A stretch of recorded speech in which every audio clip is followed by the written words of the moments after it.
Hey, gun people! Alright, more use of force from mean old cops. What's mean old Rick gonna do? Is he gonna take the cop side? Or is he gonna pick the poor little crybaby on drugs that's freaking stealing stuff side?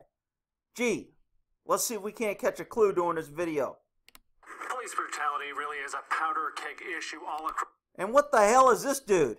Ooh, it's a powder keg issue. Ooh, and I got my pink tie on, and my pink panties, and I got a nice black girl here, and I got a white girl here with freaking Elvira makeup. I mean, I'm looking for the Asian and the illegal back here somewhere so we can make this video cast just a little more diverse. That way we know we're getting honest reporting. Jeez. Across the country these days, here in Vermont, we heard from a tearful mom who claims she...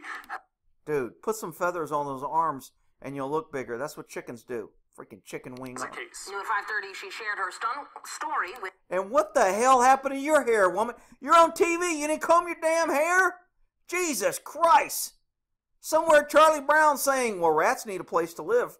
All right, whatever. Investigative reporter Jennifer Costa. Jennifer, what is this all about? Well, this Oh my goodness, Jennifer, please tell us what it's all about. story will come down to whether you believe her son is passively or actively resisting arrest. That determines how much force cops are allowed to use. Here's what DJ's mom wanted you to see.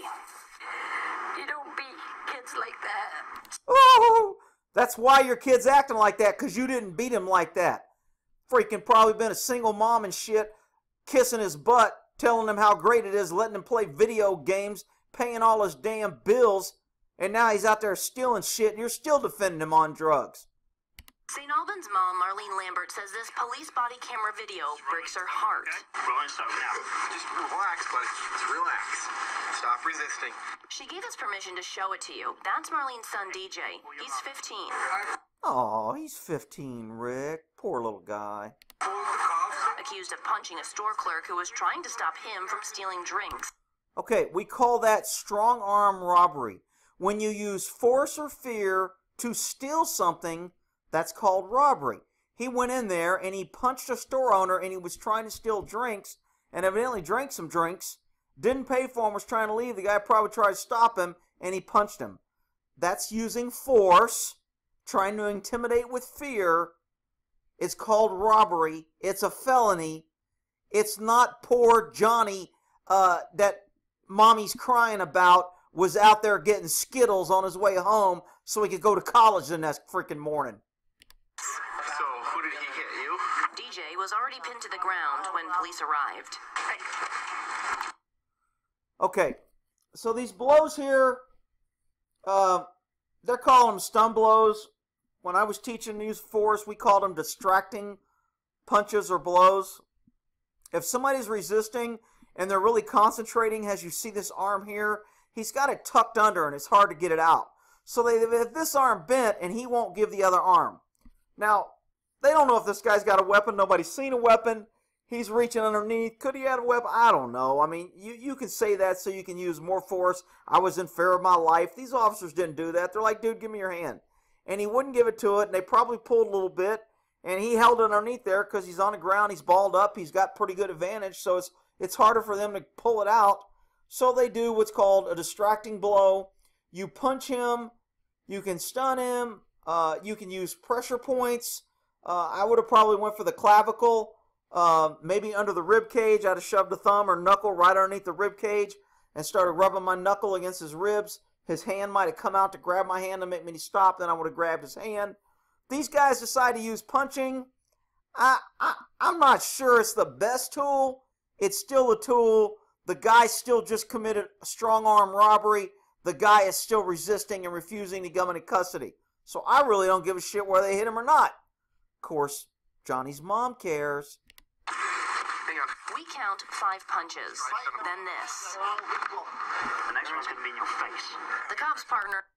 Okay, that's called trying to fear or scare the kid into cooperating. I don't have a problem with him saying the next one's going to be in your face. If the kid don't want to get in the face, he might have gave his damn hand. He didn't hit him in the face.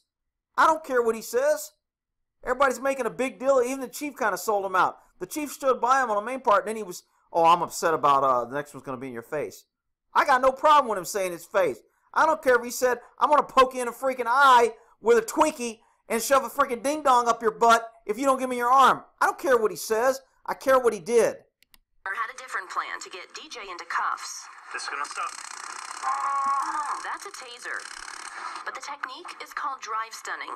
It causes significant pain where the taser touches. It hurts like shit. When you get tased and you're either teaching or being certified on these, you have to either take a dry tase and or the darts. That sucker hurts. But usually gets instant compliance. Well, how about that? He gave his arm up. But Rick, he was Johnny and he shouldn't have, and it wasn't fair, and Mommy's shut up, you freaking bunch of pansies. That's why we're losing our damn country. In DJ's case, it works. Less than 2 minutes after police enter the mini-mart, the teenager is in custody. I didn't feel I was putting up a fight right. Less than 2 minutes. That's pretty quick. They get there, they take him into custody. Hell, they only hit him 5 times and dry taped him twice, got him in custody. I'm thinking pretty good job here. Obviously, the left-wing Three Stooges up there don't think so, because the cops weren't wearing pink, freaking carrying around flowers to hand out to people. Out in the police car, DJ starts slurring. Do you want to know what I did? That's when the officer discovers DJ swallowed a dangerous cocktail of meds before entering the store. That's milligrams of dextromethorphan. Oh, poor Johnny. He's just out doing drugs, stealing, punching store owners, committing strong-arm robbery, and Mom's crying, and she filed a complaint on the police. Poor Johnny.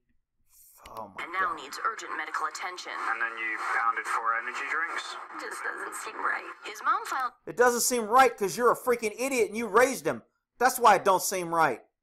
Rick, you can't talk. She's a mom and shut the hell up, you big against dummies. the officers alleging police brutality. She tells us in some instances she believes in use of force, but says in her son's case, it went too far. Oh, it went too far in her son's case. Because I got a little scrunchy, and it's black. That means I'm not racist. Freaking idiots who live They in were there. dealing with a 15-year-old boy that was highly intoxicated on drugs and didn't know what he was doing. We wanted to view the Excuse after excuse after excuse.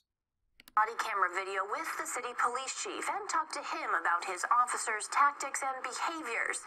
He wouldn't talk to us on camera, and he had the city manager hand us this statement.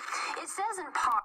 I will say, at least these news crew are putting pressure on the government, getting answers, going up, trying to interview them, trying to force an answer. Our government has gotten to the point to where they can just go, we ain't talking, we don't have any questions, and the news media, and then the next day they'll do a press release, and the news media prints their press release.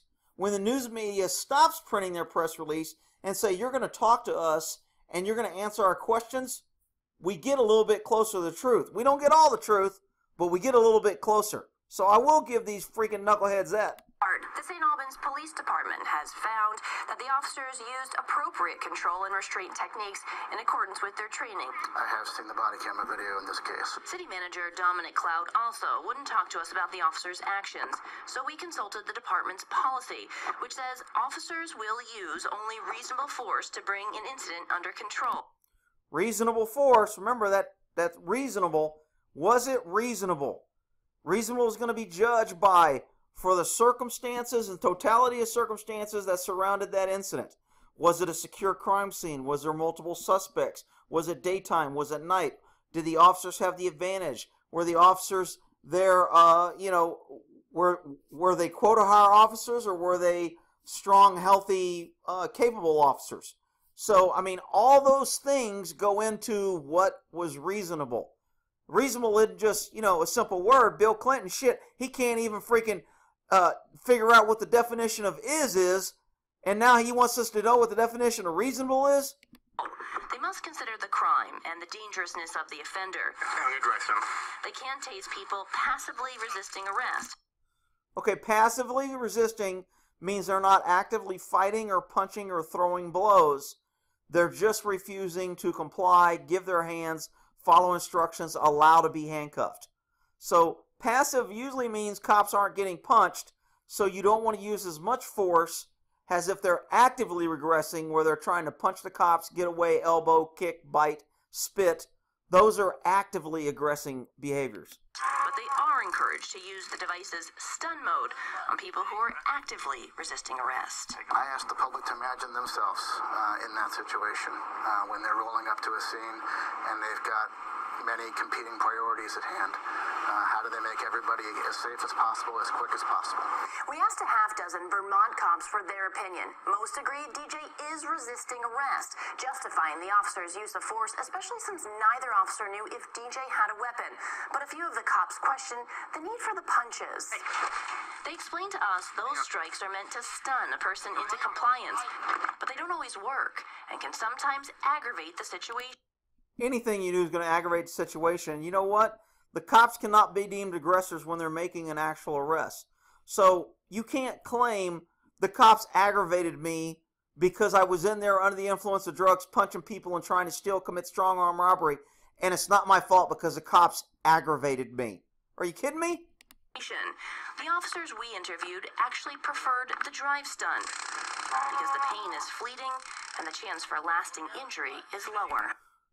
The real reason you prefer the taser is because when you punch somebody, the public has a freaking conniption fit and wants to cry about, "Oh, he punched him. Oh, that was mean. Oh, that was like an aggressive man. We don't like testosterone. Oh, those mean men. They have testosterone and want to hit things.